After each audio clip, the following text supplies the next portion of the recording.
1995வது வருஷம் வெளியான top 10 black Bastar count டவுனை பார்க்கலாம். நம்ம கவுண்ட் டவுன்ல 10வது இடத்துல பில்லாதி வில்லன், வித்யாசாகரோட இசையில சத்யராஜ், நக்மா, ராதிகா, மணிவண்ணன், கவுண்டமணி இவங்க நடிப்புல காமெடி கமர்ஷியல் என்டர்டெய்னரா வெளிவந்திருக்கும். இந்த திரைப்படத்தை சத்யராஜே தான் டைரக்ட் பண்ணியிருந்திருப்பாரு. ஏன்னா இது அவரோட 125வது படம். அதோட ட்ரிபிள் ஆக்ஷன்லயும் கலக்கியிருப்பாரு.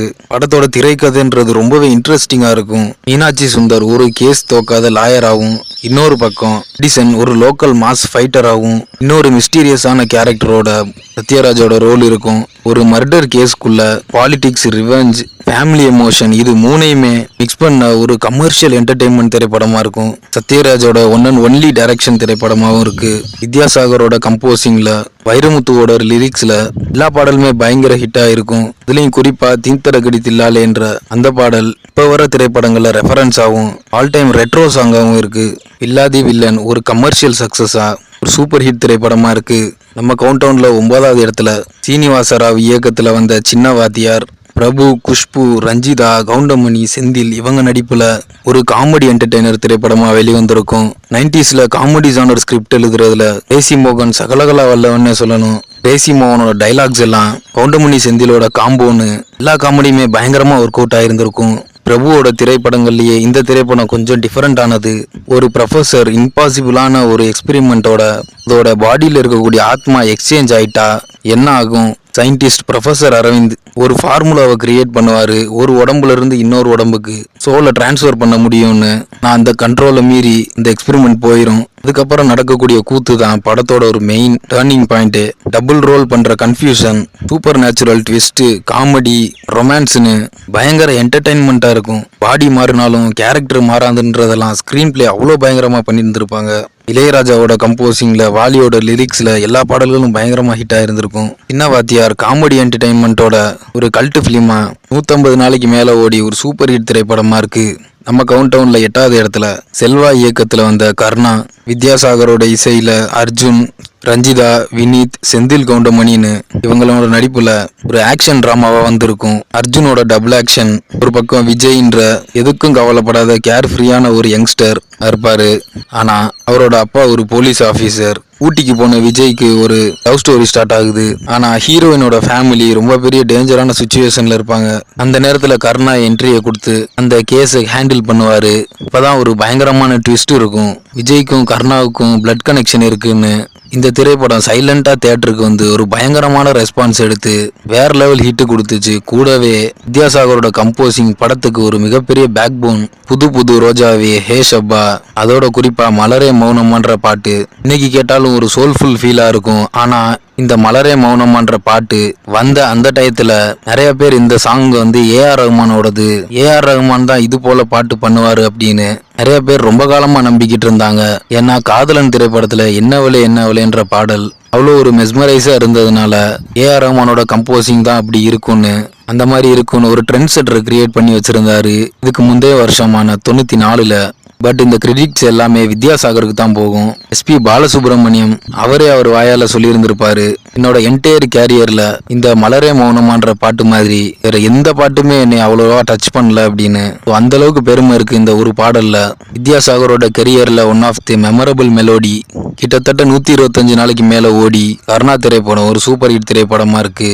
நம்ம கவுண்ட் டவுன்ல 7வது இடத்துல பாலு மகேந்திரா இயக்கத்துல வெளிவந்த சதி லீலாவதி, இளையராஜாவோட இசையில கமலஹாசன், ஹீரா, கல்பனா, கோவை சர்லா இவங்க நடிப்புல வெளிவந்த சதி லீலாவதி திரைப்படத்துக்கு கிரேசி மோகன் தான் டைலாக்ஸ் எழுதியிருப்பாரு.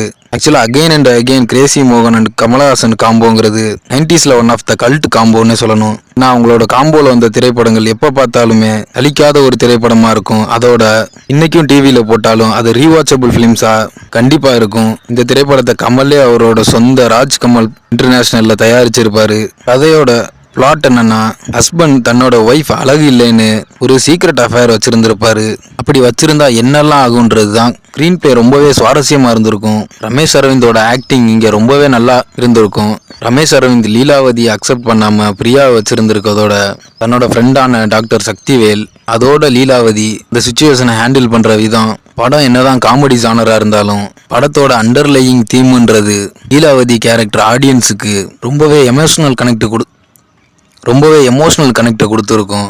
பாலு மகேந்திராவோட திரைப்படங்கள்னாவே ஃபீமேல் கேரக்டர் அவ்வளோ ஸ்ட்ராங்காக இருந்திருக்கும். அவரோட எல்லா திரைப்படங்கள்லேயும் அப்படித்தான்.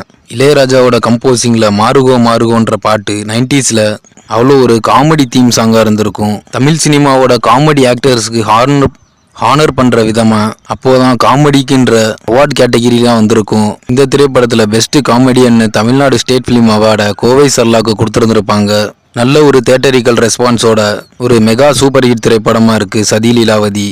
நம்ம கவுண்டவுனில் 6வது இடத்துல ஆர்கே செல்வமணி இயக்கத்தில் வந்த மக்களாட்சி. இளையராஜாவோட இசையில் மம்முட்டி, ரோஜா, லிவிங்ஸ்டன், ஆனந்தராஜ் இவங்களோட நடிப்பில் ஒரு பொலிட்டிக்கல் ட்ராமாவை வெளிவந்திருக்கும்.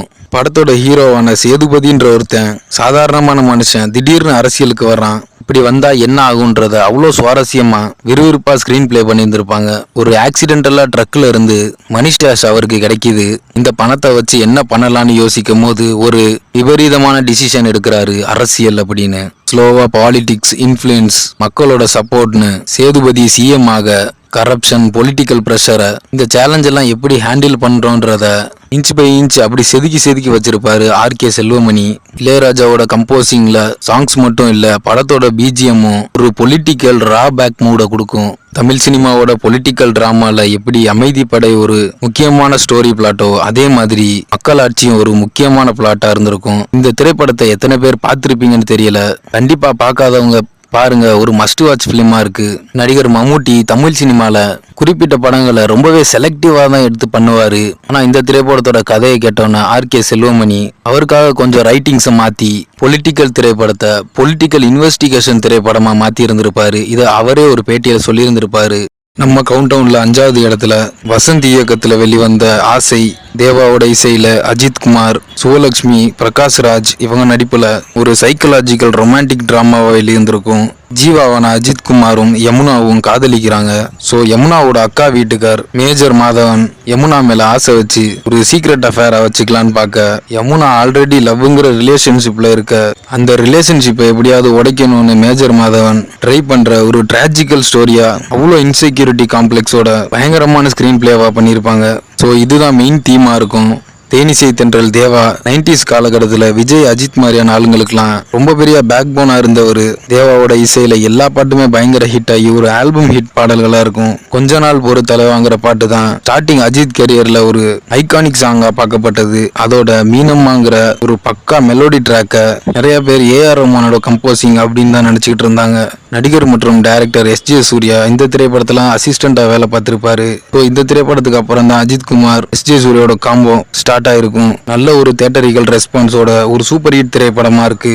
நம்ம கவுண்டவுன்ல 4வது இடத்துல மணிரத்னம் இயக்கத்துல வெளிவந்த பாம்பே. ஏஆர் ரஹ்மான் இசையில மனிஷா கொய்ராலா, அரவிந்த் சாமி, நாசர் இவங்க நடிப்புல ஒரு சோஷியல் ரொமான்டிக் டிராமாவை வெளிவந்திருக்கும். ஒரு ஹிந்து பையன் முஸ்லீம் பொண்ணுன்னு தமிழ்நாட்டில் கிராமத்தில் வாழ்ற ஹீரோ, வடக்கு ஃபேமிலியை சேர்ந்த ஹீரோயின், 2 பேரோட ஃபேமிலி சைட்லையும் இந்த லவ்வை ரிஜெக்ட் பண்ண அதோட பம்பாய் சிட்டிக்கு போயிடுவாங்க. அங்கே நடக்கக்கூடிய ஹிந்து முஸ்லீம் சண்டை, பாபர் மசூதி, சிட்டியில் நடக்கிற வயலன்ஸ்னு மதத்தை விட மனுஷத்தன்மை தான் பெருசுன்றத மணிரத்னம் அவ்வளோ அழகா ஸ்கிரீன் பிளே பண்ணியிருந்திருப்பாரு. இந்த திரைப்படத்தோட கம்போசிங் ஏஆர் ரஹ்மான், குச்சு குச்சு ராக்கம்மா, அரபிக் கடலோரம், உயிரே உயிரே, கண்ணாலனேன்னு ஒரு தெறிக்கல் ஆல்பம் ஹிட்டை கொடுத்திருப்பாரு. 1995லயே இந்த ஆல்பம் கிட்டத்தட்ட 15 மில்லியனுக்கு மேல இந்த சிடி காப்பீஸ் விற்கப்பட்டிருக்கு. இது அந்த காலத்துல பெரிய ரெக்கார்ட் நம்பர்.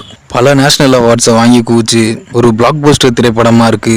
நம்ம கவுண்டவுன்ல 3வது இடத்துல பி.சி. ஸ்ரீராம் இயக்கத்துல வெளிவந்த குருதி புனல். மகேஷ் மாதவன் இசையில அர்ஜுன், கமலஹாசன், நாசர், கௌதமி இவங்க நடிப்புல ஒரு ஆக்ஷன் டெரரிசம் டிராமாவா வெளிவந்திருக்கும். ஒரு டேஞ்சரான டெரரிஸ்ட் ஆர்கனைசேஷனை டெஸ்ட்ராய் பண்ணணும். ஒரு அண்டர் கவர் ஆபரேஷன் ஆரம்பிக்கிறாங்க. ஆனா எதிரி வெளியில மட்டும் இல்ல உள்ளேயும்னு.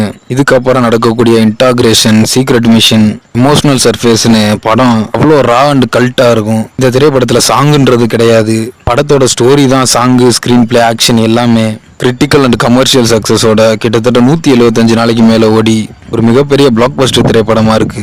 நம்ம கவுண்டவுன்ல 2வது இடத்துல கே.எஸ். ரவிக்குமார் இயக்கத்துல வெளிவந்த முத்து. ஏஆர் ரஹ்மான் இசையில ரஜினிகாந்த், மீனா, சரத்பாபு இவங்க நடிப்புல ஒரு பீரியட் ஸ்டைல் என்டர்டைன்மெண்ட் ஃபிலிமா வெளிவந்திருக்கும். மோகன்லாலோட மலையாள படமான தெம்மாவின் கும்பத்தோட அஃபிஷியல் ரீமேக் தான் முத்து. ஏஆர் ரஹ்மானோட பிளாக் பஸ்டர் மியூசிக்கல்ல ஒருவன் முதலாளி, கொக்கு செய்வ கொக்கு, தில்லானா தில்லானான்னு எல்லா பாட்டுமே ஆல் டைம் ஃபேவரட் சாங்கா இருந்திருக்கும். முத்து திரைப்படம் தமிழ்நாட்டில் மட்டும் இல்ல ஜப்பான்லயும் ஒரு ரெக்கார்டை கிரியேட் பண்ணுச்சு. ஸோ அந்த ரெக்கார்டை இன்ன வரைக்கும் எந்த திரைப்படமும் ஹிட் பண்ணல. இப்போ பாகுபலி, தங்கல் மாதிரியான திரைப்படங்கள் வெளிவந்து ஜப்பான்ல நல்லா ஓடி இருந்தாலும் முத்து திரைப்படத்தோட கிரேஸ்ன்றது கிரேஸ் தான். கிட்டத்தட்ட 250 நாளைக்கு மேல ஓடி ஒரு மிகப்பெரிய பிளாக் பஸ்டர் திரைப்படமா இருக்கு. நம்ம கவுண்டவுன்ல முதல் இடத்துல சுரேஷ் கிருஷ்ணா இயக்கத்துல வெளிவந்த பாஷா, ரஜினிகாந்த், ரகுவரன், நக்மா இவங்க நடிப்புல ஒரு கேங்ஸ்டர் டிராமாவா வந்திருக்கும். இந்த திரைப்படத்தோட கதைன்றது சொல்லி தெரியணும்னு அவசியம் இல்ல. இன்னைக்கும் சன் டிவி, கேடிவில போட்டாலும் டிஆர்பி அப்படியே வரும். மாணிக்கம், பாஷாங்கிற கல்ட் கேரக்டர்ஸோட ரீச்சுங்கிறது அவ்வளோ ஈஸியா சொல்லிட முடியாது. கேங்ஸ்டர் திரைப்படத்துக்கு டெம்ப்ளேட்டா இருக்கக்கூடிய பாஷா தமிழ் சினிமாவோட டாப் 5 ரீவாச்சபிள் பிலிம்ஸ்ல எப்பவும் பாஷா இருந்துகிட்டே இருக்கும். தேவாவோட இசையில வெளிவந்த பாடல்கள் எல்லாம் கேசட்ல இருந்து டீ கடை வரைக்கும் அப்படி களை கட்டுச்சு. ஆட்டோக்காரன், ஸ்டைலு, ராரா ராமையான்னு all time ever green block busters பாடல்களா இருந்திருக்கும். கிட்டத்தட்ட ஒரு வருஷத்துக்கு மேல ஓடி ஆல் டைம் பிளாக் பஸ்டர் மட்டும் இல்லாம 35 கோடிக்கு மேல கலெக்ட் பண்ணி ஒரு இண்டஸ்ட்ரி ஹிட் திரைப்படமாவும் இருக்கு. இந்தியன் சினிமால ரஜினிகாந்தை தூக்கி டாப்ல உட்கார வச்ச ஒரே திரைப்படம் பாஷா தான். ரஜினியோட கரியர்ல one of the biggest turning பாயிண்டா மட்டும் இல்லாம ரஜினிகாந்தோட மகுடம் சூடும் திரைப்படமாகவும், ரஜினிகாந்த் இன்னும் 100 படங்கள் பண்ணாலும் அவருக்கு நம்பர் 1 படங்கிறது எப்பவுமே பாஷா தான். So Baasha all time industrial hit block Bastar.